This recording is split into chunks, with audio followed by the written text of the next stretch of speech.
لا نبي ولا رسول بعده أما بعد. Alhamdulillah, segala puji kita panjatkan kepada Allah Subhanahu wa taala. Segala nikmat yang Allah Azza wa Jalla limpahkan kepada kita semua hingga detik ini Allah Tabaraka wa taala kembali mempertemukan kita dalam majelis ilmu yang dengannya kita berharap dan selalu meminta kepada Allah Subhanahu wa taala dengan bertambahnya ilmu kita menjadi bertambah juga keimanan kita kepada Allah Azza wa Jalla dan amal-amal saleh kita juga bertambah. Salawat serta salam semoga selalu tercurahkan dan terlimpahkan kepada junjungan besar Nabi kita Muhammad sallallahu alaihi wasallam, kepada para sahabat dan keluarga beliau ila yaumiddin. Baik jemaah sekalian dirahmati Allah, alhamdulillah kita sudah sampai di bab yang ke-7 dan ini merupakan bab yang terakhir dari kitab tauhid jilid yang ketiga. Di pembahasan ini ada 3 poin secara umum. Yang pertama adalah madhab salaf mengenai karomah para wali. Mengapa tema ini diusung oleh al-muallif? Wallahu ta'ala alam, karena memang banyak orang yang salah paham tentang para wali. Ya, banyak yang menyalah pahami tentang wali sehingga banyak yang akhirnya terjatuh dalam hal-hal yang dilarang dalam agama. Sebelumnya kita telah membahas tentang Rasulullah SAW dan penyimpangan i'tiqad yang berkaitan dengan haknya Rasulullah. Ya, bagaimana keyakinan mereka kepada Nabi Muhammad SAW. Kemudian juga kita bahas, ya ini orang-orang soleh semua ya, setelah Nabi, para sahabat. Ya, sebelum sahabat ada ahlul bait. Ya, bagaimana i'tiqad keyakinan kita kepada ahlul bait yang benar itu seperti apa dan yang salah seperti apa sudah kita pelajari. Setelah ahlul bait ada para sahabat, ya bagaimana i'tiqad kita yang benar kepada para sahabat, ya yang salah bagaimana itu juga sudah kita pelajari. Sampai ke pembahasan ini adalah tentang para wali, ya. Siapakah mereka itu para wali, ya? Mana waliullah, mana walius syaitan gitu ya. Lalu apa hak para wali itu? Bagaimana kewajiban kita kepada para auliaullah, ya, para wali Allah Subhanahu wa taala, dan bagaimana Allah Subhanahu wa taala memberikan karunia, ya, keutamaan kepada mereka semua dalam bentuk karamah-karamah, ya. Ini semua adalah hal-hal yang perlu kita pelajari agar tidak menyimpang dalam praktek kehidupannya. Kemudian yang kedua adalah karakteristik Ahlus Sunnah wal Jamaah, dan yang ketiga adalah akhlak dan budi pekerti Ahlus Sunnah wal Jamaah. Sehingga dengan pembahasan tentang Ahlus Sunnah wal Jamaah, ya, karakteristiknya, akhlaknya, budi pekertinya, ini yang akan menjadi penutup dari sekian pembahasan materi tauhid dari jilid yang pertama, jilid yang kedua, hingga jilid yang ketiga.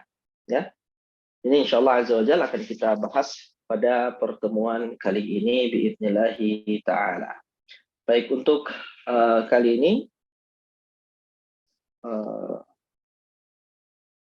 mungkin kita minta kepada Bu Meti mungkin ya. Bu Meti, apakah bisa membacakan materi kita pada hari ini insyaallah? Insyaallah Ustaz. Nah, silakan Bu Meti. Mazhab salaf mengenai karomah para wali. Di antara prinsip dasar akidah Ahlul Sunnah wal Jamaah adalah meyakini dan membenarkan adanya karomah bagi para wali Allah Ta'ala Subhanahu wa Ta'ala.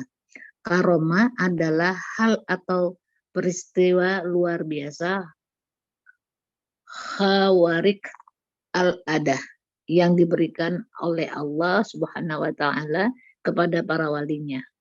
Karomah itu merupakan perkara yang terjadi di luar kebiasaan, tidak biasa bagi manusia biasa.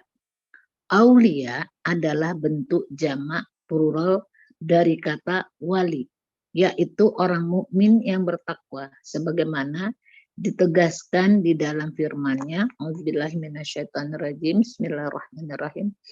Ala inna awliya Allahi la khawfun alaihim wa lahum yahzanun alladzina amanu wa kanu yattaqun. Artinya, ingatlah bahwa sesungguhnya para wali Allah itu tidak ada kekhawatiran terhadap mereka dan tidak pula mereka bersedih hati, yaitu orang-orang yang beriman dan mereka selalu bertakwa. Surat Yunus 62 sampai 63. Disebut wali adalah sebagai pecahan dari kata al-wala yang berarti cinta dan berkedekatan.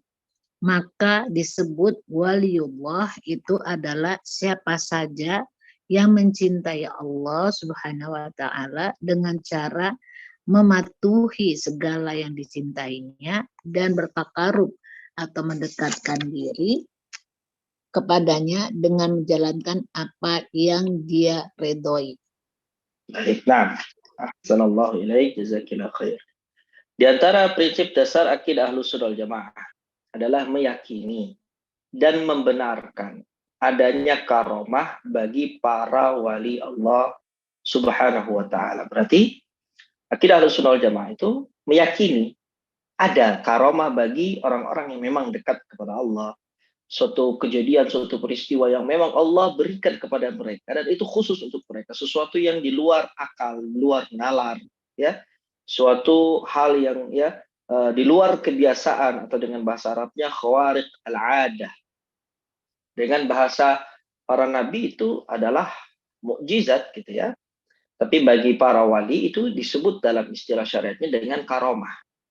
Ahlussunnah wal Jamaah membenarkan adanya karomah bagi para wali Allah dan meyakini bahwasanya karomah itu adalah datang dari sisi Allah Subhanahu wa taala yang Allah berikan kepada mereka. Baik, ini dulu yang harus kita garis bawahi. Ini ada dalam akidah Ahlussunnah Jamaah. Tidak boleh diingkari, tidak boleh dinafikan. Karomah bagi wali Allah itu ada. Berikutnya, beliau berusaha untuk menjelaskan kepada kita tentang definisi karomah dan aulia. Apa itu karomah dan apa itu aulia? Disebutkan bahwasanya karomah adalah hal atau suatu peristiwa luar biasa, khawariq al-'adah, yang diberikan oleh Allah Subhanahu wa taala kepada para walinya. Karomah itu merupakan perkara yang terjadi di luar kebiasaan, tidak biasa bagi manusia biasa. Ya, kejadian yang di luar hal yang biasa dijalani oleh manusia. Sedangkan aulia adalah bentuk jamak dari kata wali. Ya, wali bahasa Arab, ya, yang menunjukkan satu, wali, ya. Jamaknya adalah aulia, yaitu seorang wali itu dikatakan wali ketika dia adalah orang yang mukmin dan bertakwa. Dan ini dasarnya. Sehingga tidak akan ada yang dinamakan waliullah kalau dia tidak punya dua ini, keimanan dan takwa. Jadi tidak mungkin ada disematkan predikat wali kepada seseorang yang dia melakukan kesyirikan. Ya. Orang yang menggunakan jimat, orang yang menyembah jin, orang yang bernazar kepada jin, orang yang dekat dengan hal-hal yang mistis, hal-hal yang gaib, ya, mengaku mempunyai khadam dan yang lainnya. Ini bukan waliullah, ya. Ini sama sekali bukan waliullah. Kenapa? Karena waliullah itu syarat yang pertama dia adalah orang mukmin. Sedangkan orang yang melakukan pembatal-pembatal keislaman tadi, dia tidak bisa disebut sebagai seorang mukmin. Nah, yang pertama, harus ada iman. Imannya tidak batal gitu ya. Dia bukan orang yang melakukan pembatal-pembatal keislaman, bukan orang yang melakukan pembatal-pembatal keimanan. Kemudian yang kedua syaratnya adalah takwa. Orang yang bertakwa. Berarti takwa ini apa standarnya? Standarnya dia adalah melakukan apa yang dicontohkan oleh Nabi Shallallahu Alaihi Wasallam. Ibadahnya itu mengikuti standaritas yang telah diletakkan oleh Nabi Shallallahu Alaihi Wasallam. Dia tidak ubah-ubah itu, ya, dia tidak otak-atik. Dia menjalankan apa yang diperintahkan, dia menjalankan apa yang dicontohkan. Ya, dia berusaha mengikuti dan maksimal dalam hal tersebut dalam mengikuti sunnah Nabi Shallallahu Alaihi Wasallam. Karena manusia itu dari seluruh sekian manusia yang paling dicintai Allah adalah Nabi Muhammad. Berarti kalau kita mau juga dicintai oleh Allah Subhanahu wa taala, kita mau dikategorikan sebagai orang-orang yang bertakwa, Maka tinggal kita lihat bagaimana ya dan apa yang dilakukan oleh Nabi Muhammad, kita contoh. Ini ya, syaratnya 2, iman dan takwa.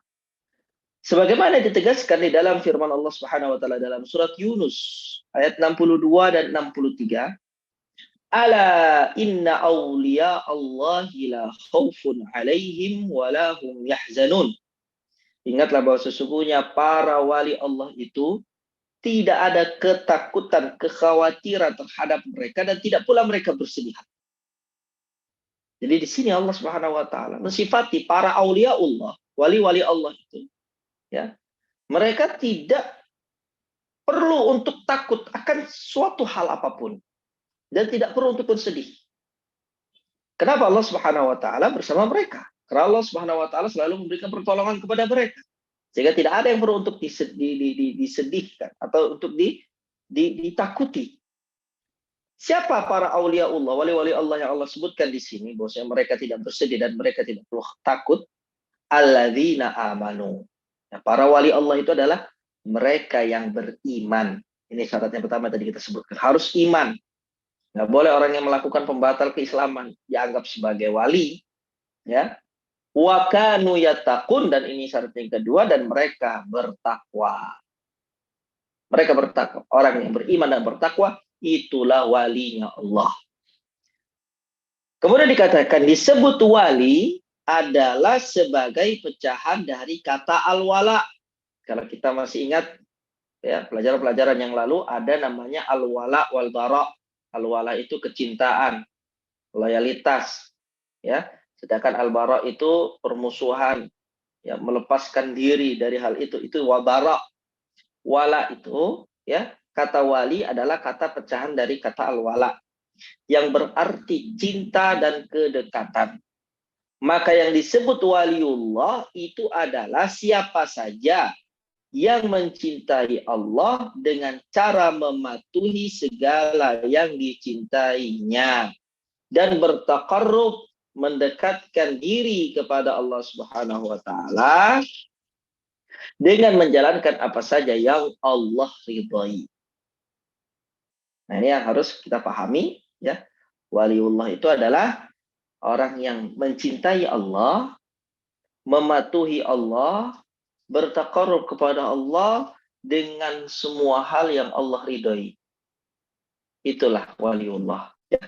Bukan waliullah itu adalah orang yang sakti, ya, yang kemudian bisa melakukan ini dan itu, gitu ya. Waliullah itu bukanlah orang yang kemudian bisa memamerkan kesaktiannya, ya. Waliullah itu bukan orang yang kemudian banyak melakukan hal-hal yang dilarang dalam agama, ya. Apalagi hal-hal yang bersifat muhdats, ya, tidak ada contohnya dari Nabi SAW. Waliullah itu bukan orang yang memakai jimat, waliullah itu bukan dukun, bukan paranormal, ya. Waliullah adalah orang yang dekat dengan Allah dengan ibadahnya, dan dia adalah orang yang beriman, orang yang bertauhid. Baik. A, pembagian kelompok, silakan dilanjut Ibu. A. Pembagian kelompok manusia mengenai karomah para wali. Terhadap masalah karomah para wali ini, manusia terbagi menjadi 3 kelompok, yaitu kelompok pertama, orang-orang yang menafikan atau tidak mempercayainya, seperti Mu'tazilah, Jamiyah, dan sebagian kelompok di dalam sekte Asy'ariyah. Subhat atau alasan mereka adalah bahwasanya jikalau hal-hal khawarik, peristiwa luar biasa boleh terjadi pada para wali, niscaya tidak bisa dibedakan antara nabi dengan yang lainnya, sebab perbedaan antara seorang nabi dengan lainnya itu adalah mukjizat yang merupakan hal atau peristiwa di luar kebiasaan. Kelompok kedua, orang-orang yang ekstrim atau berlebihan di dalam menetapkan dan meyakini karomah. Mereka berasal dari kelompok tarekat Sufi dan kuburiyin, pemuja kuburan. Mereka datang kepada manusia dengan menampakkan khawarik syaitoni, hal-hal yang bersifat di luar kebiasaan namun berasal dari setan, seperti anti bakar, anti bacok, menaklukkan ular berbisa, dan perilaku-perilaku aneh lainnya yang diklaim oleh pemuja kuburan, kuburiyun, yang mereka sebut khawarik. Kelompok ketiga, orang-orang yang beriman dan meyakini adanya karomah para wali berdasarkan petunjuk Al-Quran dan Sunnah. Mereka adalah Al-Sunnah wal Jamaah.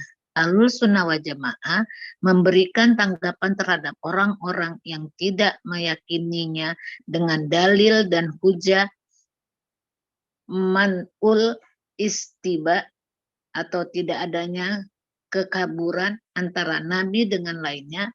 Mereka menjelaskan bahwasanya ada perbedaan-perbedaan besar antara para nabi dengan lainnya dalam hal yang tidak khawarik ada sekalipun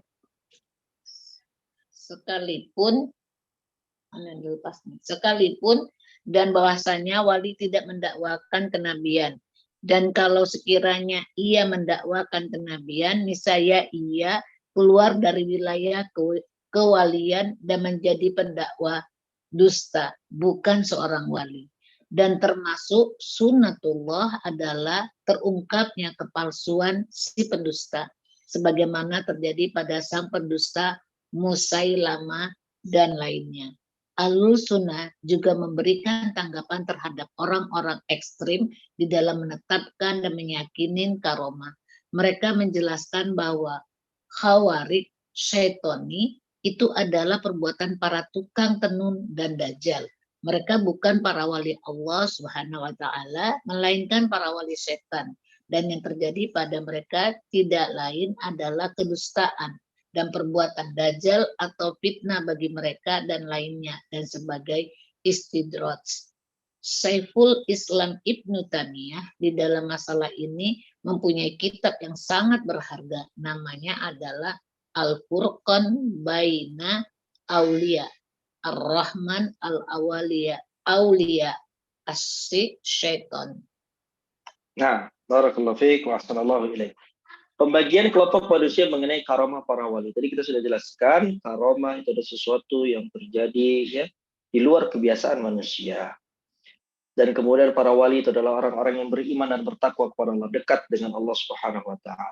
Lalu bagaimana ya manusia ini yang ada sekarang berkaitan dengan karomah para wali? Terbagi jadi tiga. Beliau katakan terhadap masalah karomah para wali ini, manusia terbagi menjadi tiga kelompok. Yaitu yang pertama, kelompok pertama adalah orang-orang yang menafikan karomah. Mereka katakan tidak ada itu karomah bagi para wali. Nah, ini salah ya, ini keyakinan yang salah. Siapa yang mempercayai ini? Ya, siapa yang meyakini dengan keyakinan bahwasanya tidak ada karomah bagi para wali Allah?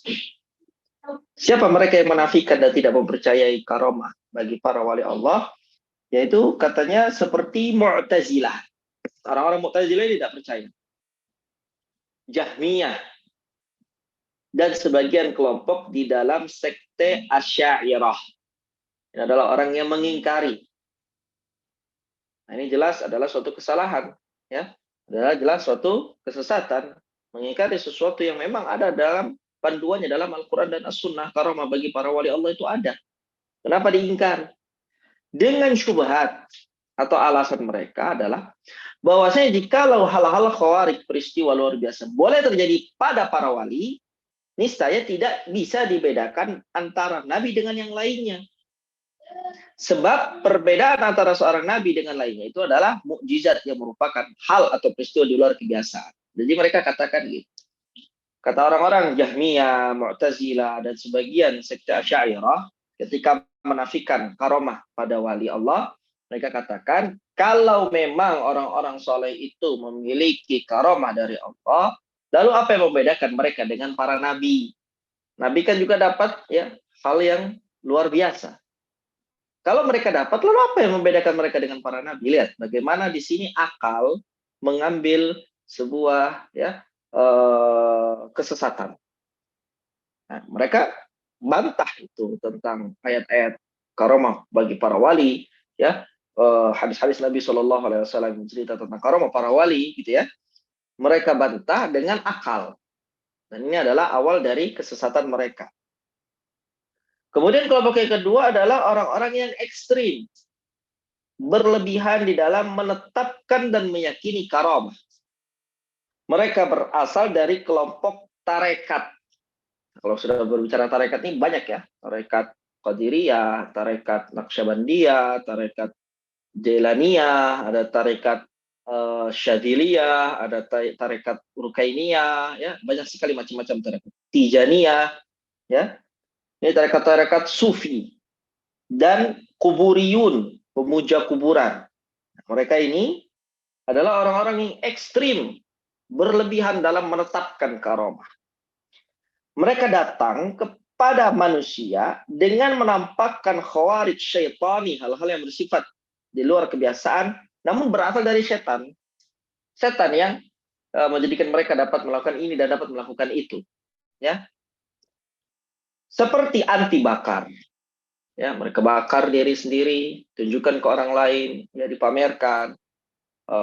Mereka katakan saya tidak dapat dibakar.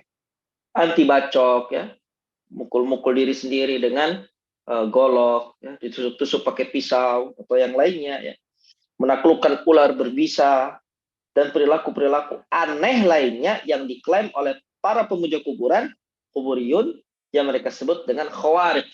Khawarij ini ya seperti tadi ya, hal-hal yang aneh, hal-hal yang di luar kebiasaan manusia. Ini yang kedua. Jadi yang pertama adalah orang-orang menafikan, ini salah. Yang kedua adalah orang-orang yang ekstrim dalam hal karomah bagi para wali, ini juga salah. Yang benar bagaimana? Yang benar di pertengahan. Oke, selalu kita dapati Ahlussunnah Jamaah itu daiman yakunu wasata, selalu berada di pertengahan. Tidak ke kanan, tidak ke kiri, tapi di pertengahan Ahlussunnah Jamaah. Yaitu orang-orang beriman yang meyakini adanya karomah para wali. Meyakini adanya karomah bagi para wali berdasarkan petunjuk Al-Quran dan Sunnah. Mereka adalah Ahlussunnah Jamaah. Ahlussunnah memberikan tanggapan terhadap orang-orang yang tidak meyakininya dengan dalil dan hujjah man'ul ishtibah, tidak ada kekaburan antara nabi dengan lainnya. Ya, mereka bantah itu. Ahlussunnah Jamaah membantah orang-orang yang dari kelompok pertama. Kelompok pertama kan mengatakan tidak ada karomah bagi para wali. Karena kalau kita tetapkan, apa bedanya mereka dengan para nabi? Nah, ini dibantah oleh Ahlussunnah Jamaah. Ya, mereka menjelaskan bahwasanya ada perbedaan-perbedaan besar antara para nabi dengan lainnya. Ya, seorang nabi itu tidak hanya dilihat apakah dia punya mukjizat atau tidak sehingga bisa membedakan mana yang nabi mana tidak. Ya, dalam hal yang tidak khawarik al-adah sekalipun. Ya, dan bahwasanya wali tidak mendakwahkan kenabian. Tidak ada nabi, tidak ada waliullah, seorang yang beriman dan bertakwa kepada Allah, kemudian mengklaim dirinya sebagai seorang nabi.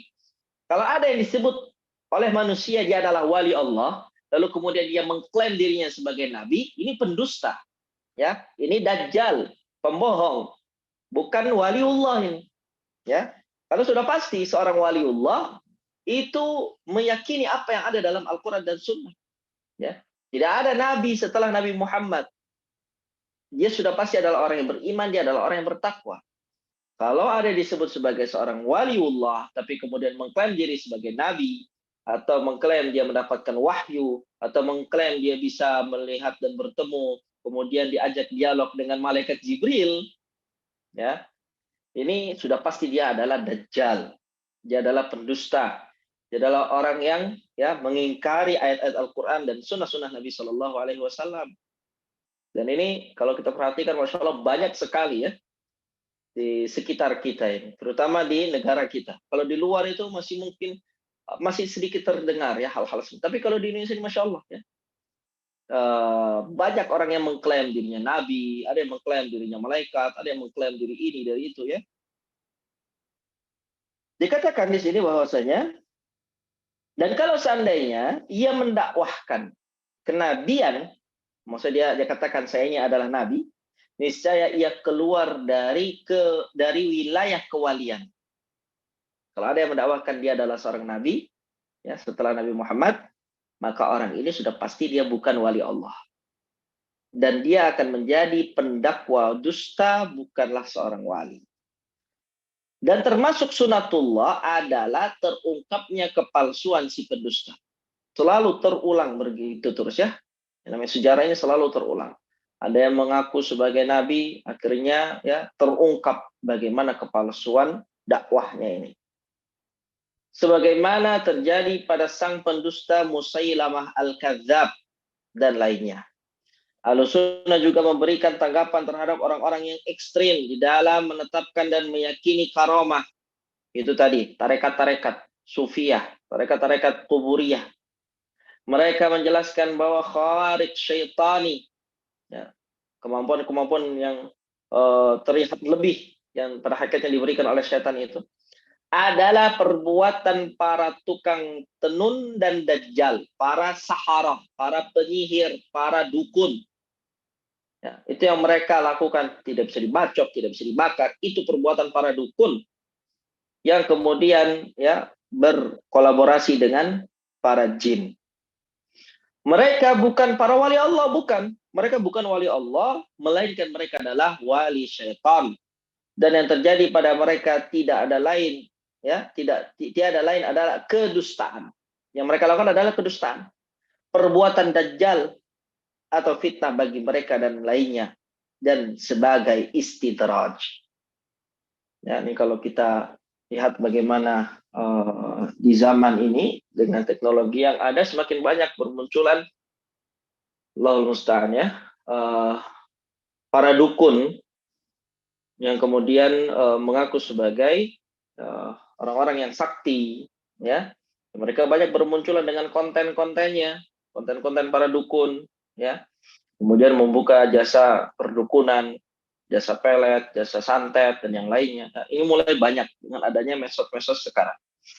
Apalagi tayangan-tayangan yang bersifat horor dengan menunjukkan penampakan hantu ini, penampakan pocong ini, ya, penampakan jin ini. Ini semua adalah settingan semua, dan ini semua adalah dusta, bohong. Ya, apa yang mereka tunjukkan dari hal-hal tersebut itu adalah pembohongan, dan ini adalah pembodohan. Ya, mulai banyak itu, mulai bermunculan hal-hal yang dan qadarullahnya, ya, sangat disayangkan banyak sekali orang yang tertipu, ya, yang tidak mengetahui perkara tauhid, tidak mengetahui perkara agama, tidak mengetahui tentang ilmu syar'i, akhirnya banyak yang menonton konten-konten seperti itu, mengikuti, bahkan meyakini kebenaran yang ada dalam konten-konten tersebut.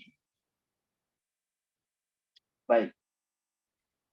Syekhul Islam Ibnu Taimiyah di dalam masalah ini mempunyai kitab yang sangat berharga, namanya adalah Al-Furqan Baina Auliya Ar-Rahman wa Auliya Asy-Syaitan. Al-Furqan ini pembeda, ya.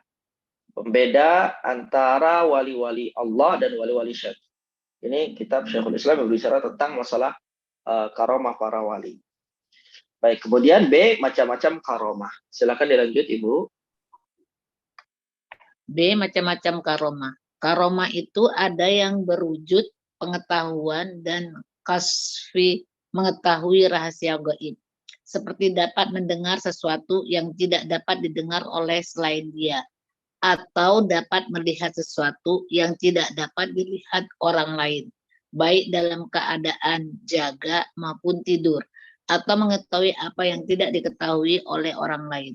Karomah juga ada yang berwujud kemampuan dan dapat mempengaruhi. Sebagai contoh untuk macam yang pertama adalah ucapan Umar bin Khattab radhiyallahu anhu, wahai pasukan, berlindunglah ke balik bukit. Pada saat itu beliau berada di Madinah, sedangkan pasukan berada di bukit di daerah Masyriq, negeri Syam. Juga pemberitaan yang dilakukan oleh Abu Bakar Asy-Siddiq radhiyallahu anhu bahwa bayi yang berada dalam kandungan istrinya adalah perempuan. Juga berita yang disampaikan oleh Umar bin Khattab radhiyallahu anhu tentang orang yang akan lahir dari anak keturunannya menjadi seorang yang adil, dan juga kisah dari orang yang menemani Nabi Musa alaihissalam Khidir dan pengetahuannya tentang kondisi anak laki-laki. Sedangkan contoh untuk macam-macam yang kedua yaitu kisah tentang orang yang mempunyai pengetahuan tentang Alkitab, ia dapat membawa singgasana milik Ratu Balqis kepada Nabi Sulaiman alaihissalam, kisah Ashabul Kahfi, kisah Maryam, dan kisah Khalid dan bin Al-Walid yang minum racun tetapi tidak terjadi bahaya pada dirinya.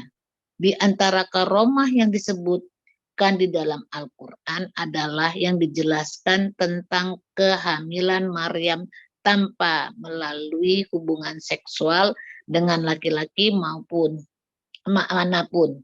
Apa yang disebut di dalam surat Al-Kahfi tentang Ashabul Kahfi, kisah orang soleh yang mendampingi Nabi Musa, dan kisah tentang Zulkarnain.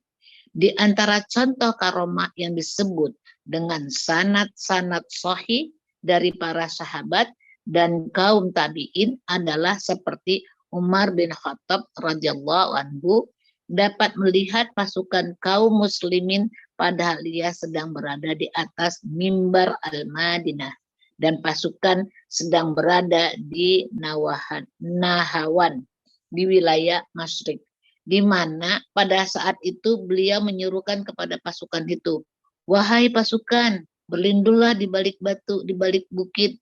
Pasukan itu pun mendengarnya dan dapat memahami arahan dari Umar sehingga dapat selamat dari tipu muslihat musuh. Karomah tetap ada pada umat ini hingga hari kiamat. Kelak selagi kewalian dengan syarat-syarat masih ada pada mereka. Para wali Allah Subhanahu wa Ta'ala itu adalah orang yang bertakwa dan beriman. Mereka tidak mengklaim kewalian dan kewalian mereka tidak membuat mereka meninggalkan sedikit pun dari kewajiban-kewajiban agama dan tidak bertentangan dengan ajaran agama. Wallahu a'lam. Masya Allah, itu statement penutup yang sangat baik ya, menjelaskan tentang siapa itu wali Allah. Karomah, dikatakan macam-macam karomah. Karomah itu ada yang berwujud pengetahuan. Dan kasyf, mengetahui rahasia gaib. Ya, sesuatu yang gaib dia tahu. Tapi bukan berarti dia tahu itu dari dirinya sendiri. Dia tahu itu sebagaimana ya para nabi dan rasul itu tahu. Maksudnya apa? Dikabarkan. Ya. Bukan karena kemampuan dan kehebatan dirinya, tapi dikabarkan kepadanya. Sehingga yang tadinya gaib bagi seluruh orang, ya itu tidak menjadi gaib bagi dirinya. Seperti dikatakan, dapat mendengar sesuatu yang tidak dapat didengar oleh selain dia, atau dapat melihat sesuatu yang tidak dapat dilihat oleh orang lain. Baik dalam keadaan terjaga maupun tidur. Ingat ya, ini tidak bisa dikatakan sebagai karomah kalau tidak ada dua syarat tadi. Yang pertama adalah keimanan, bukan orang yang melakukan pembatal keislaman. Dan yang kedua, ya orang yang bertakwa. Harus ada dua, harus ada iman, harus ada takwa. Kalau dia tidak beriman atau kalau dia tidak bertakwa, apalagi kalau dia tidak beriman dan tidak bertakwa, walaupun dia mengklaim ya hal-hal yang kita baca ini, dia tidak dapat disebut sebagai waliullah, tapi dia adalah waliul syaitan. Ada orang yang kemudian mendapatkan kita katakan penyakit ya, seperti dia punya khodam, ya dia punya jin, dia punya apa namanya kemampuan yang dikatakan orang adalah indera yang keenam, padahal itu hakikatnya adalah penyakit yang bisa menjatuhkan dia dalam kesyirikan kepada Allah Subhanahu wa Ta'ala. Ya, dia mengatakan, oh saya bisa mendengar apa yang orang lain tidak bisa mendengar, atau saya bisa melihat apa yang orang lain tidak bisa melihat. Nah, ini tidak termasuk dalam karomah.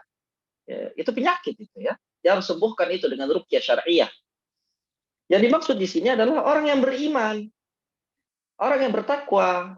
Orang yang masuk dalam kategori waliullah dikabarkan kepada dia oleh Allah Subhanahu wa Ta'ala dengan berbagai wasilah yang ada, ya. Dengan apa? Dengan suatu kabar informasi yang gaib bagi orang lain, ya. tapi bagi dia tidak gaib akhirnya, karena sudah diinformasikan. Ya. Contohnya apa? Nanti ada ya, nanti ada. Tadi kita sudah baca.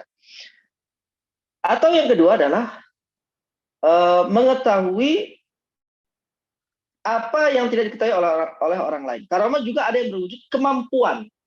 Ini kemampuan. Dan dapat mempengaruhi. Kalau tadi pengetahuan, yang ini adalah kemampuan. Sebagai contoh untuk macam yang pertama adalah ucapan Umar bin Khattab.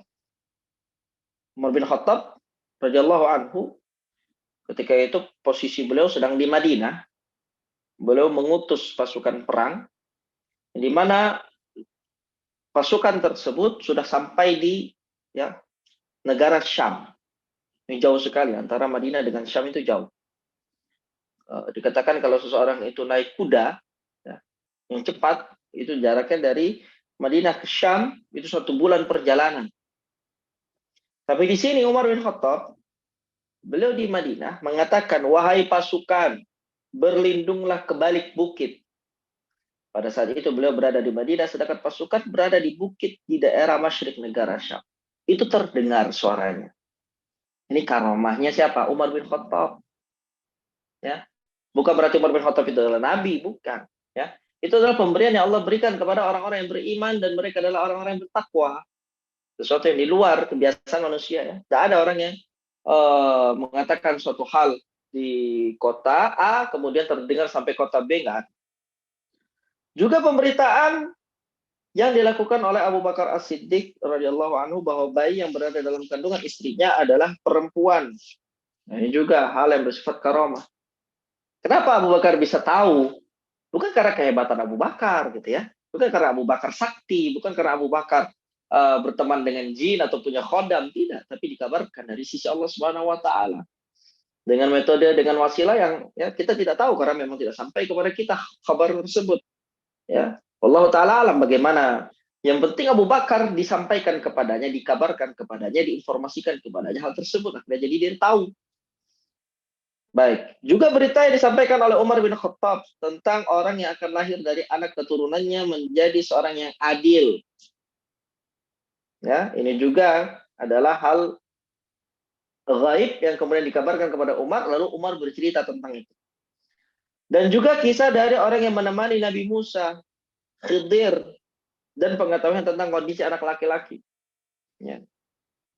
Yang kalau kita baca dalam surat Al-Kahfi, ya bagaimana Khidir itu bisa tahu ya hal-hal yang tidak diketahui oleh Nabi Musa alaihissalam, itu kan informasi dari Allah kepada beliau gitu ya. Sedangkan contoh untuk macam yang kedua, kemampuan. Kalau tadi pengetahuan, kalau ini kemampuan ya. Kisah tentang orang yang mempunyai pengetahuan tentang Alkitab, ia dapat membawa. Ini kemampuan ya. Dia dapat membawa singgasana milik Ratu Balkis dibawa ke Nabi Sulaiman alaihissalam. Dipindahkan. Singgasana Bilqis dipindahkan ke kerajaannya Nabi Sulaiman. Ini kemampuan. Kemudian yang kedua, kisah Ashabul Kahfi. Orang yang tertidur ratusan tahun. Ya. Bangun. Ya. Hidup. Ini namanya karomah. Ya, ini kalau ada yang menafikan, berarti dia menafikan Al-Quran. Karena Al-Quran menceritakan tentang Ashabul Kahfi. Kisah Maryam. Ini juga karomah. Maryam bukan nabi ya. Maryam bukan nabi. Ya, dia masuk dalam ya walinya Allah. Beriman dan bertakwa. Itu Maryam. Kisah Khalid bin Al-Walid. Radhiyallahu anhu minum racun tapi tidak terjadi bahaya bagi dirinya. Di antara karomah yang disebutkan di dalam Al-Quran adalah yang dijelaskan tentang kehamilan Maryam. Bagaimana dia bisa hamil tanpa melalui hubungan seksual dengan laki-laki manapun. Pertama. Kemudian apa disebutkan dalam surat Al-Kahfi tentang Ashabul Kahfi. Ya, mereka tertidur bertahun-tahun. Kisah orang soleh yang mendampingi Nabi Musa. Ya. Dan kisah tentang Dzulqarnain. Ya, yang menutup jalan bagi Ya'juj dan Ma'juj untuk keluar. Di antara contoh karomah yang disebutkan dengan sanad-sanad sahih dari para sahabat dan kaum tabi'in adalah seperti Umar bin Khattab dapat melihat pasukan kaum muslimin padahal ia sedang berada di atas mimbar di Madinah. Nah, ini yang tadi yang awal ya. Dan pasukannya sedang berada di daerah Nahawan, di daerah Masyriq. Di mana pada saat itu beliau menyerukan kepada pasukan, wahai pasukan berlindunglah ke balik bukit. Pasukan itu pun mendengarnya. Umar melihat mereka, Umar berteriak, mereka mendengar teriakan Umar. Dan dapat memahami arahan dari Umar, sehingga dapat selamat dari tipu muslihat musuh. Ini karomahnya Umar bin Khattab. Beliau katakan karomah tetap ada pada umat ini hingga hari kiamat kelak selagi kewalian dengan syarat-syaratnya masih ada pada mereka. Jadi selama orang itu beriman dan bertakwa kepada Allah Subhanahu wa taala, maka yang namanya karomah itu akan selalu ada bagi para wali Allah.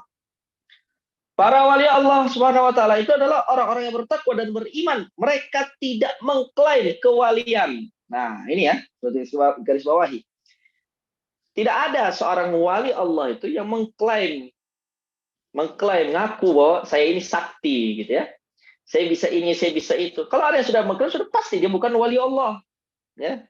Jadi wali Allah yang mendapatkan karomah itu tidak butuh untuk mengklaim kesaktiannya. Jadi kalau ada yang sekedar mengklaim saja kewaliannya, dia mengatakan saya ini wali Allah. Saya bisa ini, bisa itu. Berarti ini adalah pendusta. Ya, bisa jadi dia adalah wali syaitan. Walinya syaitan yang mengklaim dia adalah walinya Allah. Ya, pertama, mereka tidak mengklaim kewalian.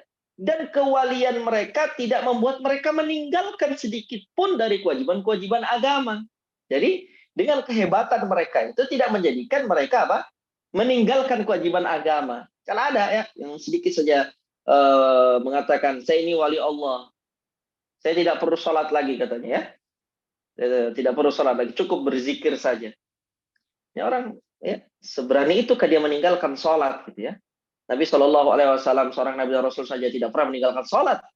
Ini bagaimana dia mengklaim bahwasanya dia adalah walinya Allah sedangkan dia meninggalkan sholat. Ya. Yang pertama, wali Allah itu tidak mengklaim kewaliannya. Dan yang kedua, dengan kewaliannya itu tidak menjadikan dia meninggalkan kewajiban agama.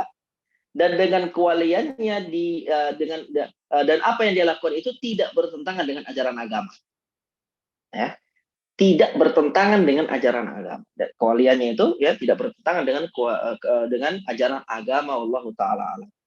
Jadi kalau ada yang mengklaim kewalian tapi kok bertentangan dengan ajaran agama, ya tidak sholat, kemudian puasa ini puasa itu, bersemedi, berkomunikasi dengan jin. Nah, ini sudah dipastikan bukan wali Allah tapi walinya syaitan. Sekali lagi, ya, para wali Allah itu tidak mengklaim kewalian mereka. Kemudian dengan kehebatan itu mereka tidak menjadikan mereka meninggalkan kewajiban agama. Dan apa yang mereka lakukan tidak bertentangan sedikit pun dengan ajaran agama. Nah, silakan dilanjut yang kedua, karakteristik Ahlussunnah wal Jamaah. Kedua, karakteristik Ahlussunnah wal Jamaah, di antara karakteristik Ahlussunnah wal Jamaah adalah satu, menempuh jalan Rasulullah Shallallahu Alaihi Wasallam yang menelusuri jejaknya secara lahir dan batin. Beda halnya dengan orang-orang yang munafik yang hanya secara lahir ya saja mengikutinya, sementara batinnya tidak. Jejak Rasulullah Shallallahu Alaihi Wasallam itu adalah sunnahnya, yaitu segala sesuatu yang diriwayatkan dan dinukil dari beliau berupa ucapan, perbuatan, atau takrir atau persetujuan. Jadi bukan jejak lahiriahnya seperti tempat di mana beliau duduk, tidur, dan lainnya. Karena menelusuri hal-hal seperti itu dapat menyebabkan perbuatan syirik sebagaimana telah terjadi pada umat-umat sebelumnya. Kedua, menelusuri jalan para as-sabiqun al-walun dari para sahabat Nabi Muhammad SAW dan kaum Ansor, karena Allah Subhanahu wa Ta'ala telah memberikan keunggulan kepada mereka berupa ilmu dan pemahaman yang mendalam terhadap masalah agama. Mereka telah menyaksikan turunnya wahyu dan mendengarkan tafsirnya, atau penjelasan langsung dari Rasulullah SAW serta belajar langsung kepada Rasulullah SAW tanpa perantara, maka mereka lebih dekat kepada kebenaran dan lebih berhak diikutin setelah Rasulullah SAW. Jadi mengikutin mereka, menempatin urutan kedua sesudah mengikutin Rasul. Oleh karena itu, akwal, ucapan para sahabat adalah hujah, dalil yang wajib diikutin bila tidak ada nas dari Nabi Shallallahu Alaihi Wasallam, karena cara mereka beragama lebih selamat, lebih mengetahui dan lebih bijak. Tidak sebagaimana dikatakan oleh sebagian kaum mutaakhirin yang mengatakan sesungguhnya cara kaum salaf itu aslan lebih selamat, sedangkan cara kaum khalaf itu lebih mengetahui lagi lebih bijak. Lalu dengan itu mereka mengikuti jalan khalaf dan meninggalkan jalan salaf. Ketiga, di antara karakteristik Ahlus Sunnah wal Jamaah ialah berpegang teguh kepada wasiat pesan Rasulullah SAW, di mana beliau bersabda yang artinya, hendaklah kalian berpegang teguh kepada sunnahku dan sunnah para khalifah Rasyidin sepeninggalku. Berpegang teguhlah kepadanya dan gigitlah dengan gigi geraham kalian sekuat-kuatnya, dan jauhilah oleh kalian perkara-perkara baru yang diada-adakan, karena setiap bid'ah hal baru itu adalah sesat.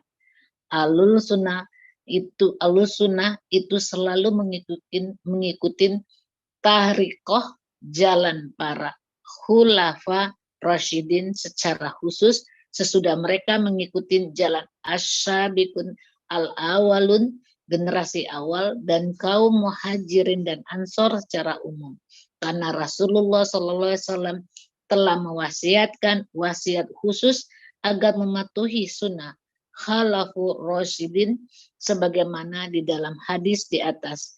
Pada hadis tersebut Rasulullah SAW menggandeng sunnah khulafa Rasyidin dengan sunnahnya.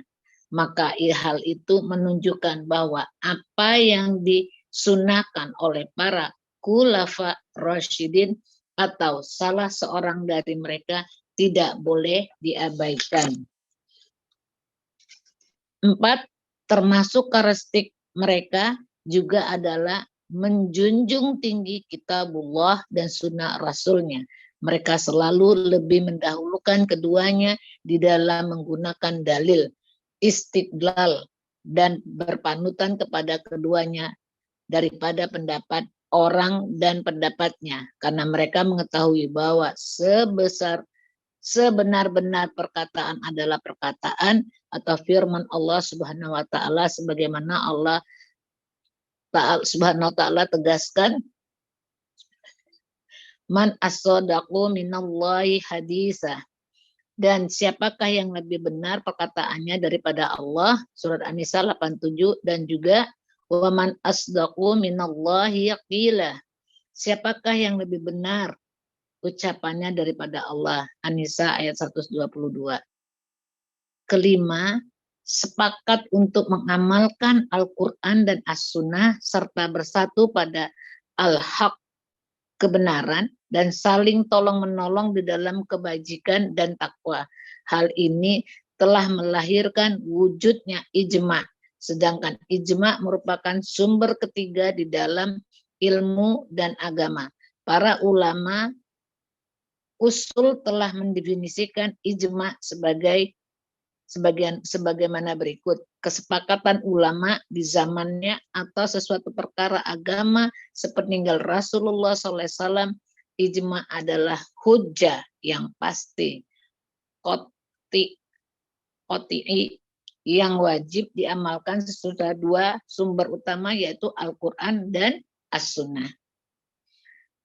Termasuk karakteristiknya juga adalah mengukur dengan 3 landasan tersebut semua ucapan, pendapat manusia, dan perbuatan mereka, baik lahir maupun batin, yang ada hubungannya dengan masalah agama. Baik, barakallahu fiik wa ahsanallahu ilaik. Karakteristik Ahlus Sunnah wal Jamaah. Setelah membahas tentang ya tauhid rububiyah, tauhid uluhiyah, asma sifat, kemudian membahas tentang perkara-perkara keimanan yang 6, membahas tentang apa namanya kekufuran, kesyirikan, murtad, jahiliyah, kefasikan, apa saja ya, hal-hal yang dilarang dalam agama, kemudian membahas tentang pembatal-pembatal keislaman, membahas tentang Rasulullah SAW, keyakinan yang salah dan keyakinan yang benar terhadap Rasulullah, keyakinan yang salah dan benar kepada para ahlul bait, keyakinan yang benar dan salah kepada para sahabat, keyakinan yang benar dan salah kepada siapa? Para wali Allah. Maka di sini ya dibahas pembahasan yang terakhir adalah karakteristik Ahlussunnah wal Jamaah. Bagaimana sih ya sifat-sifat Ahlussunnah wal Jamaah itu? Siapakah mereka Ahlussunnah wal Jamaah? Ya, sehingga tidak setiap orang itu berhak mengklaim dirinya termasuk dalam akidah Ahlussunnah wal Jamaah. Karena Ahlussunnah wal Jamaah itu punya sifat. Sifat-sifatnya apa saja? Yang pertama, di antara karakteristik Ahlussunnah wal Jamaah adalah menempuh jalan Rasulullah Shallallahu Alaihi Wasallam dan menelusuri jejaknya secara lahir dan batin. Mereka adalah orang yang mempelajari itu sunnah Rasulullah.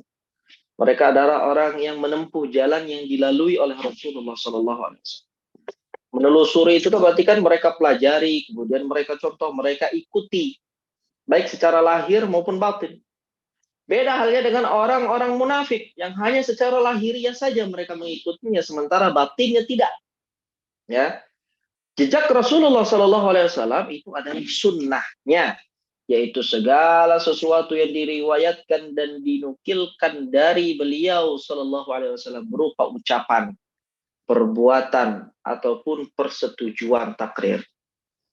Ini disebut sunnah.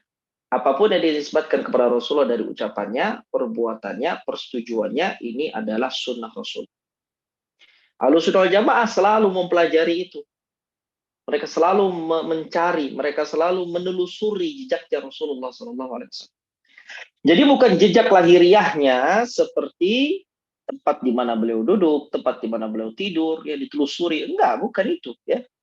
Karena menelusuri hal-hal tersebut dapat menyebabkan perbuatan syirik. Akhirnya apa? Mereka menganggap, ya, oh tempat ini ada barokahnya, ini ada barokahnya itu. Akhirnya mereka ngalap berkah di sana, meyakini hal-hal yang dapat merusak kemurnian tauhid mereka kepada Allah Subhanahu Wa Taala. Sebagaimana telah terjadi pada umat-umat sebelumnya. Ya, ini yang pertama. Menempuh jalan Rasulullah SAW dengan sunnah-sunnahnya. Dan yang kedua adalah menelusuri jalan ya, para as-sabiqun al-awwalun dari para sahabat Nabi Muhammad SAW dan kaum Ansar. Maksudnya apa? Mengikuti jejaknya para sahabat.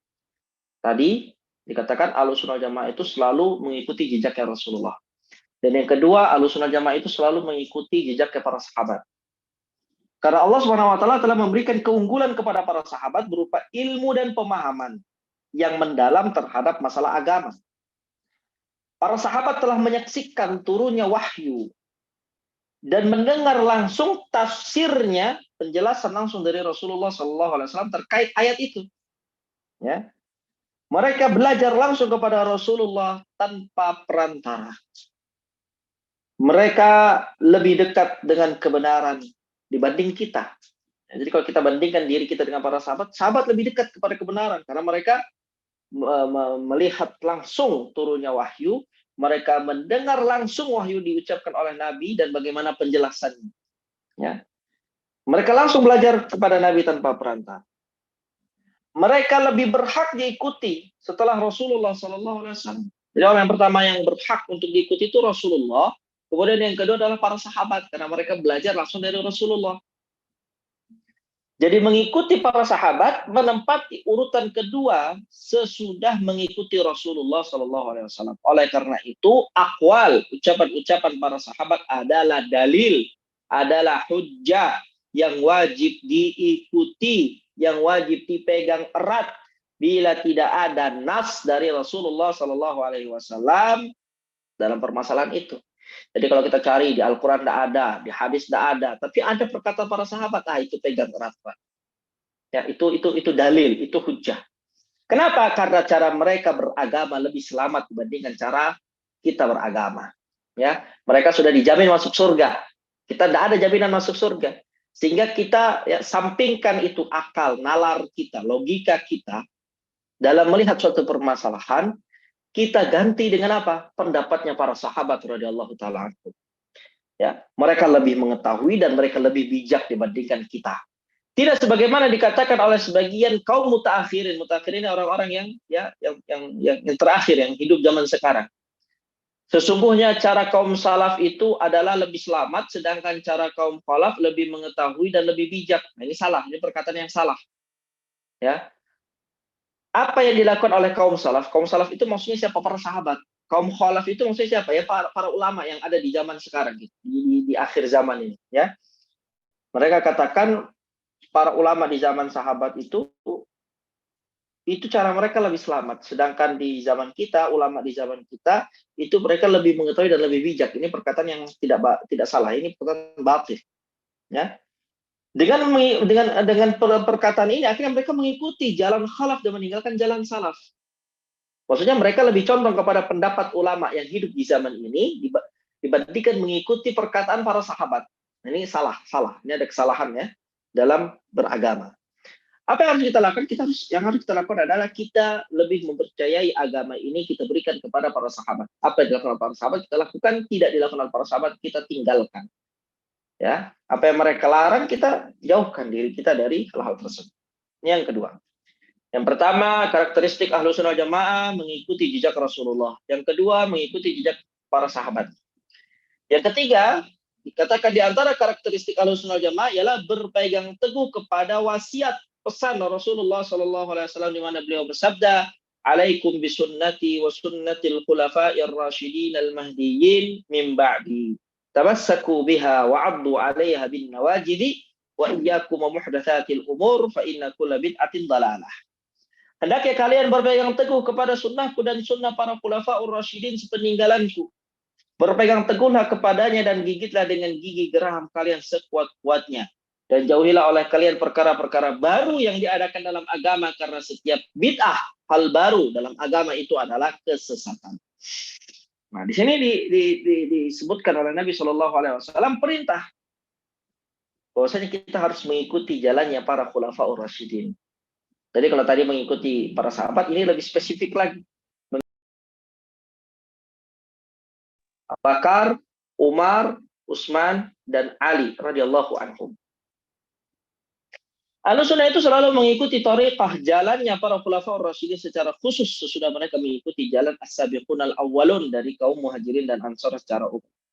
Sabiqun al-awwalun itu maksudnya adalah generasi awal dari kalangan sahabat muhajirin dan ansar. Karena Rasulullah SAW telah mewasiatkan wasiat khusus agar mematuhi sunnah khulafaur rasyidin sebagaimana di dalam hadis di atas. Pada hadis tersebut Rasulullah menggandengkan khulafaur rasyidin, sunnah khulafaur rasyidin dengan sunnahnya Rasulullah. Maka hal itu menunjukkan bahwa apa yang disunnahkan oleh para khulafaur rasyidin atau salah seorang dari mereka tidak boleh diabaikan. Jadi kalau ada perintah dari Abu Bakar, itu samina wa ta'na, ya. Ada contoh dari Umar bin Khattab, samina wa ta'na. Ada hal yang ditunjukkan oleh Utsman, diajarkan oleh Ali bin Abi Thalib, itu samina wa ta'na sudah. Ya, kewajiban kita adalah untuk menaati dan melakukan semua apa yang disunnahkan oleh para khulafaur rasyidin. Ini karakteristik yang ketiga ya. Yang pertama, Ahlussunnah Jamaah selalu mengikuti jalannya Rasulullah. Yang kedua, selalu mengikuti jalannya para sahabat umum. Yang ketiga lebih spesifik lagi, mengikuti jalannya para khulafaur rasyidin, Abu Bakar, Umar, Utsman, dan Ali. Yang keempat, termasuk karakteristik mereka, yaitu Ahlussunnah Jamaah adalah menjunjung tinggi kitabullah, menjunjung tinggi Al-Quran dan sunnah Rasulnya. Dijunjung tinggi. Dalil itu dijunjung tinggi oleh Ahlussunnah Jamaah. Mereka selalu lebih mendahulukan Al-Quran dan As-Sunnah di dalam penggunaan dalil atau istidlal. Dan berpanutan kepada keduanya daripada pendapat orang dan perbuatannya. Karena mereka mengetahui bahwa sebenar-benar perkataan adalah perkataan atau firman Allah Subhanahu wa taala sebagaimana Allah tegaskan. Waman asdaqu minallahi haditha. Jadi sifat Ahlussunnah Jamaah berikutnya adalah mereka di dalam berdalil selalu menjunjung tinggi Al-Qur'an dan As-Sunnah. Mereka selalu prioritaskan Al-Quran dan As-Sunnah. Pendapat manusia mereka kesampingkan, ya. Pendapat ini, pendapat itu mereka kesampingkan. Logika ini, logika itu mereka kesampingkan. Yang pertama dalam berdalil, mereka utamakan Al-Quran dan As-Sunnah. Dikatakan dalam An-Nisa, "Wa man asdaqu minallahi haditsa." Siapakah yang lebih benar perkataannya daripada Allah? Dalam An-Nisa juga ayat 122, "Wa man asdaqu minallahi qila." Siapakah yang lebih benar ucapannya daripada Allah? Ini maksudnya apa? Dalil bahwasanya seseorang itu dalam berpegang teguh, dia harus berpegang teguh terhadap dalil. Yang pertama karakteristik Ahlussunnah Jamaah, mengikuti jalannya Rasulullah SAW. Yang kedua mengikuti jalannya para sahabat. Yang ketiga mengikuti jalannya para khulafaur rasyidin. Yang keempat berpegang teguh dengan dalil Al-Quran dan Sunnah. Dan yang kelima adalah sepakat untuk mengamalkan Al-Quran dan Sunnah serta bersatu pada al-haq, kebenaran, saling tolong menolong dalam kebaikan dan takwa. Hal ini telah melahirkan wujudnya ijma'. Ya, bersepakat, berkumpul. Inilah disebut dengan ijma'. Sedangkan ijma' itu merupakan sumber ketiga di dalam ilmu dan agama. Jadi pertama itu dalam berdalil Al-Quran dan Hadis, kemudian yang apa tadi disebutkan, yang kedua itu adalah perkataan para sahabat, yang ketiga itu ijma'. Ijma' ini katakan para ulama usul telah mendefinisikan ijma' sebagai berikut. Kesepakatan para ulama di zaman mereka atas suatu perkara sepertinggalah Rasulullah SAW. Maksudnya apa? Para ulama itu sepakat ini adalah haram. Walaupun permasalahan itu nggak ada hadisnya dari Rasulullah, nggak ada ayatnya dari Al-Quran, nggak ada asar dari para sahabat. Tapi para ulama sepakat. Ini ijma', yang namanya ijma'. Ijma' adalah hujjah yang pasti, qat'i, yang wajib diamalkan sesudah dua sumber utamanya yaitu Al-Quran dan As-Sunnah. Jadi dalam dalil itu, sumber itu banyak ya. Ada ayat Al-Quran, ada hadis Nabi SAW, perkataan para sahabat ya. Kemudian adalah ijma', kesepakatan para ulama. Tidak ada yang menyelisihi. Termasuk karakteristik juga adalah mengukur dengan tiga landasan tersebut. Semua ucapan pendapat manusia dan perbuatan mereka, baik lahir maupun batin, yang ada hubungannya dengan masalah agama. Maksudnya apa? Ahlussunnah Jamaah selalu mengukur perkataan siapapun, perkataan apapun, selalu diukur dengan ini. Al-Quran, hadis, ijma'. Al-Quran, hadis, ijma'. Sesuai, sami'na wa ta'na. Tidak sesuai, maka tidak ada ketaatan dan tidak ada ya pendengaran dalam hal itu. Tidak ada ketaatan dalam itu. Baik. Nah, itu mungkin yang dapat kita bahas pada pertemuan kali ini. Insyaallah kita sisakan pembahasan terakhir di pertemuan yang akan datang, yaitu tentang akhlak dan budi pekerti Ahlus Sunnah wal Jamaah. Ya, bagaimana akhlak Ahlus Sunnah Jamaah setelah kita tahu tadi ya karakteristik Ahlus Sunnah Jamaah. Terus kita sudah mempelajari semua tentang kesesatan-kesesatan dalam akidah, penyimpangan-penyimpangan dalam masalah tauhid, ya. Lalu di akhir pembahasan ada judul keunggulan Ahlussunnah Jamaah yang teragung. Lalu kemudian soal-soal latihan bab yang ke-7. Baik, mungkin itu yang dapat kita sampaikan. Jazakillah khair, barakallahu fiik kepada Bu Meti yang sudah membacakan materi kita.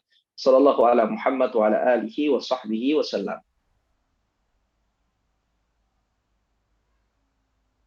Baik. Jazakillah khair wa barakallahu fiki pada jamaah yang telah berpartisipasi dalam membacakan materi dan juga kepada al-ustaz. Jazakallah khair wa barakallahu fik. Wa assalamualaikum ilaik atas ilmu yang telah disampaikan.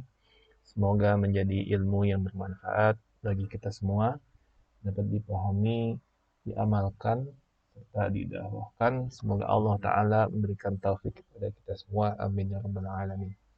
Baik, selanjutnya kita menuju sesi tanya dan jawab. Kepada jemaah yang ingin bertanya dipersilahkan.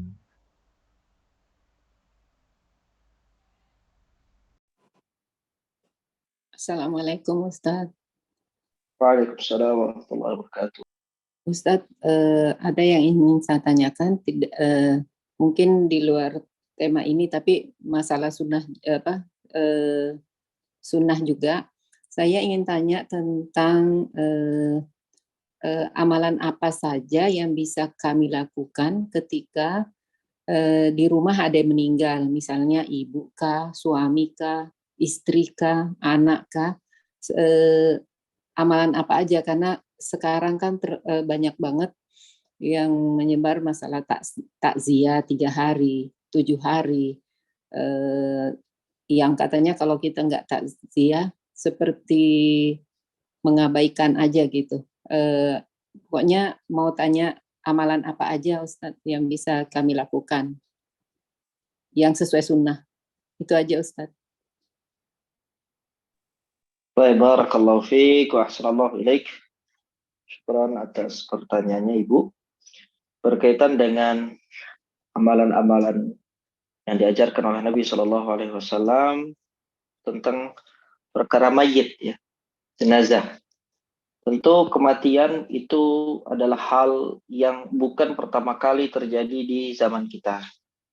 Ya, kematian itu sudah ada semenjak zaman Nabi Shallallahu Alaihi Wasallam beserta para sahabatnya.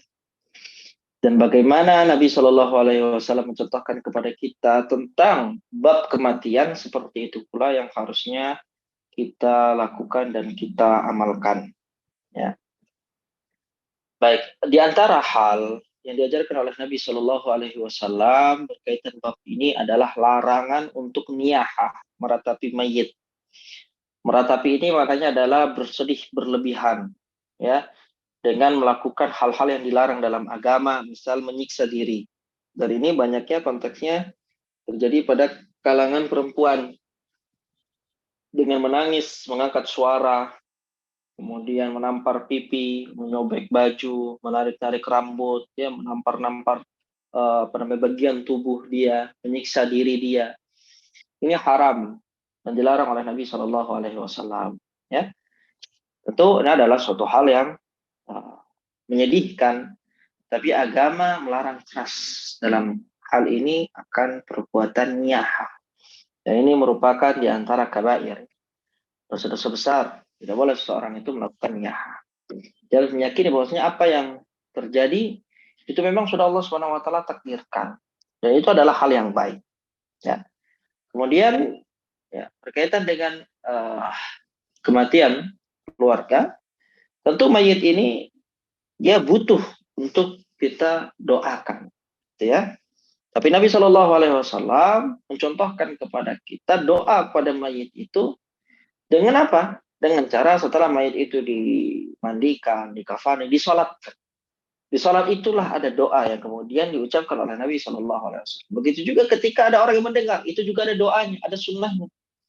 Seperti misalnya ketika kita mendengar ada orang yang meninggal, ya, kita ada sunnahnya diajarkan. Seperti sabda Nabi Shallallahu Alaihi Wasallam, beliau mengatakan Inna lillahi ma akhada wa lahu ma a'ta wa kullu syai'in bi ajalin musamma fatasbir wal tahtasib. Sesungguhnya, ya, milik Allah lah apa yang Allah berikan dan apa yang Allah ambil. Dan segala sesuatu itu ada batas waktunya yang telah Allah tentukan. Hendaknya kamu bersabar dan hendaknya kamu berikhtisab. Itu makna hadisnya. Itu perkataan yang diucapkan oleh Nabi ketika mendengar ada orang yang meninggal dunia. Ya, Nabi memerintahkan orang itu untuk bersabar. Jadi ini juga yang harus kita amalkan. Ada kita mendengar salah satu keluarga kita yang meninggal dunia, kita kuatkan keluarga kita. Kita kuatkan untuk bersabar, untuk berikhtisab, dan sampai melakukan hal-hal yang diharamkan dalam agama, ya. Dan sampai kemudian menolak takdir, menyalahkan Allah Subhanahu wa taala. Ini semua, ya, adalah hal yang harus kita lakukan. Berdoa, ya, mendoakan kebaikan bagi si mayit, ya. Kemudian di antara halnya juga adalah melunasi utang si mayit, ya. Sebenarnya Nabi Shallallahu Alaihi Wasallam itu pernah didatangkan kepadanya jenazah, kemudian Nabi bertanya apakah orang ini punya hutang, gitu ya. Sehingga di sini dikatakan oleh para ulama disyariatkan bagi ahlul bait, ya, keluarga dari si mayit ini, ahlul mayit, untuk melunasi hutang, ya, yang ditinggal oleh si mayit. Kemudian kalau dia punya, begitu juga hutang puasa, ya, dia qada, walinya dia, si keluarga dari mayit ini dia qada, ya. Bagaimana sabda Nabi Shallallahu Alaihi Wasallam, mata wa alaihi siyamun sama anhu waliyuhu. Barang siapa yang mati dalam keadaan masih memiliki kewajiban puasa, maka ahli warisnya lah yang kemudian akan mempuasakannya, mengqadanya, ya, menunaikan qada dia dalam nazarnya untuk berpuasa atau amalan lainnya kalau dia pernah bernazar. Jadi kalau saya dapat ini, saya akan melakukan ini gitu ya. Itu nazar. Kalau seandainya sebelum dia melakukan nazar ini kemudian dia meninggal dunia, maka ya ahli warisnya ini harusnya melanjutkan nazar yang diucapkan oleh si mayit. Di antara hal yang merupakan hal yang disunahkan oleh Nabi Shallallahu Alaihi Wasallam adalah sedekah atas nama mayit. Ya, ini ada hadisnya di mana seorang sahabat mengatakan kepada Nabi Shallallahu Alaihi Wasallam, ibunya meninggal dunia, ya. Kemudian kata sahabat ini, ya, boleh tidak, wahai Rasulullah, aku bersedekah atas nama ibu. Dan Nabi Shallallahu Alaihi Wasallam, nah, ya, itu boleh, silahkan. Ya, juga dapat ya di antara hal yang bermanfaat bagi mayit. Jadi amalan-amalan sholat itu, ya, kalau seandainya kita niatkan itu untuk si mayit, itu akan sampai. Ya, memang dalam hal ini ada hal-hal yang diperselisihkan oleh para ulama. Semisal mengirim bacaan Al-Quran, ya, ini memang ada ranah khilaf di sini. Ya, ada para ulama yang mengatakan itu sampai, ada yang mengatakan tidak sampai. Imam Syafi'i mengatakan tidak sampai, gitu kan. Imam Ahmad mengatakan itu sampai. Memang ada perselisihan pendapat di sini, ranahnya adalah ranah khilaf, ya, dalam termasuk pasal fikih. Ya. Kemudian di antara sunnah orang yang mendengar ketika ada yang meninggal dunia adalah membawakan makanan. Kata Nabi Shallallahu Alaihi Wasallam, Isna'u li ali Ja'far ta'aman. Ya, buatlah berikanlah makanan untuk keluarga Ja'far. Faqad atahum ma yushghiluhum atau ma yashghaluhum, karena mereka saat ini begitu tersibukkan dengan kematian Ja'far, gitu ya. Bukan si keluarga mayitnya yang membuatkan makanan, tapi orang lain yang membawakan makanan kepada mereka. Mereka sedang ditimpa musibah, mereka kehilangan orang yang mereka cintai, gitu ya. Orang lain itu, ya, tetangganya, yang kemudian membawakan makanan untuk mereka makan di hari itu, gitu ya.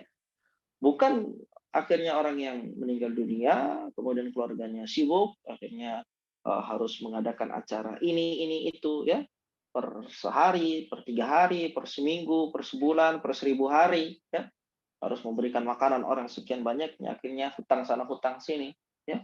Ini adalah perbuatan yang tidak pernah dicontohkan oleh Rasulullah SAW. Rasulullah mengajarkan untuk, ya, orang yang datang bertakziah, dia yang membawa makanan, meringankan beban si keluarga mayit. Ya, itu di antara hal-hal yang diajarkan oleh Nabi Shallallahu Alaihi Wasallam berkaitan hal ini. Dan tentu apa yang banyak dilakukan dari berkumpul dalam waktu tertentu, ya, sehari, 3 hari, kemudian seminggu, sebulan, 1000 hari, ini tidak ada tuntunannya dari Nabi Shallallahu Alaihi Wasallam. Ini adalah perkara baru dalam agama. Ya, setiap perkara yang baru dalam agama ini adalah perkara yang muhdats, perkara yang bid'ah. Ya.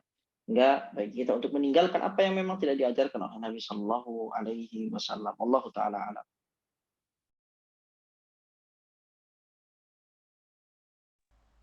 Ustadz, kalau masalah hutang puasa gimana Ustadz? Kalau misalnya orang tua kita terbaring sakit selama bertahun-tahun, ketika bulan Ramadan kita bayarkan fidyahnya, itu apakah termasuk hutang puasa? Nah, kalau itu sudah dibayarkan fidyah, maka tidak ada kewajiban lagi untuk mengqadha. Kalau sudah dibayarkan fidyahnya, tidak ada kewajiban lagi untuk mengqadha. Oh, nah, Ustaz. Jazakumullah khair, Ustaz. Amin. Barakallahu fiik. Barakallahu fiik.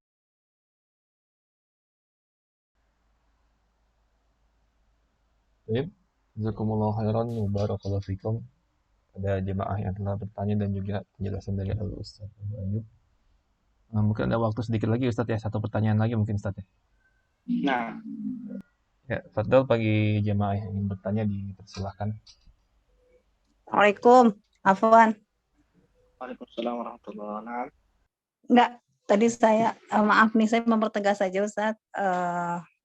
itu yang masalah menyambung tadi masalah takziah itu ya, bukannya saya pernah dengar gitu Ustadz ya, afwan kalau anak salah. Kalau sampai 3 hari itu nggak apa-apa kan di dalam keadaan berduka itu kan hanya 3 hari batasannya. Jadi 3 hari itu kita berkumpul di rumah orang yang mendapat ujian keluarganya meninggal, terus kita tausiah, tidak ada misalnya tahlil ya enggak lah, tapi tausiah ada seorang ustadz datang terus mentausiahkan yang mendapatkan ujian atas keluarganya. Nah, kita sebagai tamu datang gitu untuk ya ikut mendengarkan gitu Ustadz. Nah, itu gimana Ustadz? Apakah itu termasuk bid'ah? Afwan. Barakallahu. Nah, yang tadi kita bahas itu adalah berkaitan dengan tahlilannya ya. Kalau takziah itu tidak mengapa, bahkan itu dianjurkan ya. Karena memang ketika seseorang itu meninggal dunia, makanya tadi kan Nabi katakan isna'u li Ali Ja'far ta'aman. Nabi perintahkan para sahabat itu datang ke rumahnya Ja'far yang meninggal dunia dan membawa makanan bagi mereka. Nah, ini syariat bertakziah. Takziah itu ada syariatnya. Ya. Yang dilarang dalam agama itu kalau ada unsur ibadahnya di situ. Misal ya mereka membaca surat-surat tertentu, misal Yasin gitu ya. Dikhususkan, pengkhususan itu yang dilarang. Pengkhususan itu yang dilarang. Kemudian berzikir dengan zikir-zikir yang mereka khususkan, tahlilnya seperti ini berapa kali ya. Nah, ini adalah sesuatu yang memang tidak ada dicontohkan oleh Nabi Shallallahu Alaihi Wasallam. Ini yang dipermasalahkan. Ini yang dipermasalahkan ya. Sedangkan kalau seandainya mereka bertakziah, mereka kumpul, mendatangi, menghibur gitu ya, mendoakan, menguatkan, menyabarkan keluarga yang ditinggalkan oleh si mayit, ya, ini adalah hal yang tidak mengapa gitu ya. Kemudian kalau misalnya ada salah seorang dari mereka yang menguatkan dengan memberikan nasihat agama, ini juga tidak mengapa, wallahu taala alam. Yang dilarang kalau itu yang berkaitan dengan zikir-zikir ya yang khusus selain dari apa yang diajarkan oleh Nabi Shallallahu Alaihi Wasallam. Allah taala.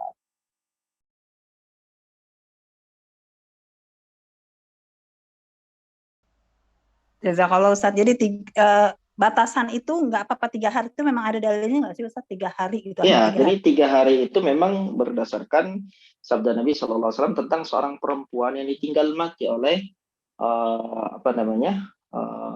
oleh suaminya. Kata Nabi Sallallahu Alaihi Wasallam, la yahilu limra'atin, tidak halal bagi seorang perempuan tu'minu billahi wal yaumil akhir, beriman kepada Allah dan hari akhir, an tuhidda ala mayyitin fawqa thalathin. Tidak boleh seorang wanita yang beriman kepada Allah dan hari akhir dia melakukan ya ihdad, masa berkabung ya, bersedih hati terhadap mayit lebih dari 3 hari, kecuali berkabungnya dia atas kematian suaminya. Maka ya berkabungnya ini 4 bulan 10 hari. Mananya apa? Dari sini kata para ulama, dibolehkan berkabung kepada mayit itu 3 hari batasan. Ya, paling maksimal itu 3 hari. Lebih dari itu, ya, itu tidak boleh.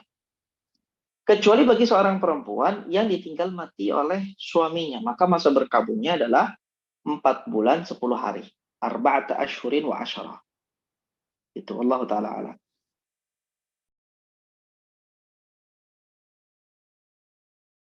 Ya Ustaz, jazakallah khair.